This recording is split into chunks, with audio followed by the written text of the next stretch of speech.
বরিশালের আগুইলঝাড়ায় বিএনপির দলীয় কার্যালয়ের সামনে মহান আন্তর্জাতিক শ্রমিক দিবস ২০২৫ উপলক্ষে আলোচনা সভা অনুষ্ঠিত হয়েছে।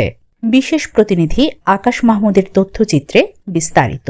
এ সময় উপস্থিত ছিলেন আগুইলঝাড়া উপজেলা বিএনপির আহ্বায়ক শিকদার হাফিজুল ইসলাম, উত্তর জেলা বিএনপির সদস্য, আগুইলঝাড়া উপজেলা বিএনপির যুগ্ম আহ্বায়ক সরোয়ার হোসেন মিয়া, যুগ্ম আহ্বায়ক খন্দকার মোহাম্মদ আলী, যুগ্ম আহ্বায়ক আবুল হোসেন মোল্লা, যুগ্ম আহ্বায়ক এনায়েত হোসেন খান মনু, যুগ্ম আহ্বায়ক মোহাম্মদ মান্নান আকন, যুগ্ম আহ্বায়ক কার্তিক চন্দ্র ব্যাপারী, জামাল বখতিয়ার, পিন্টু, তারিকুল ইসলাম রিপন, বদিউজ্জামান সরল মোল্লা, শ্যামল ঘটক, মিঠু সর্দার, আগুইলঝাড়া উপজেলা ছাত্র দলের সদস্য সচিব রাতুল ইসলাম শাহেদ, সিনিয়র যুগ্ম আহ্বায়ক আবু বকর সিদ্দিক, যুগ্ম আহ্বায়ক ওয়ালিদ তালুকদার, তানভীর হোসেন শুভ, ছন তালুকদার।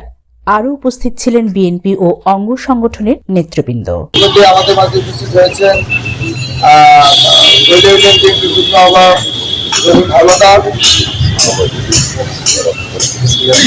আপনারা যারা সিনিয়র নেতৃত্বে আছেন, আপনারা আমাদেরকে সঠিকভাবে গাইডলাইন দেখান। এই মাত্র দূরের কথা, এখন যারা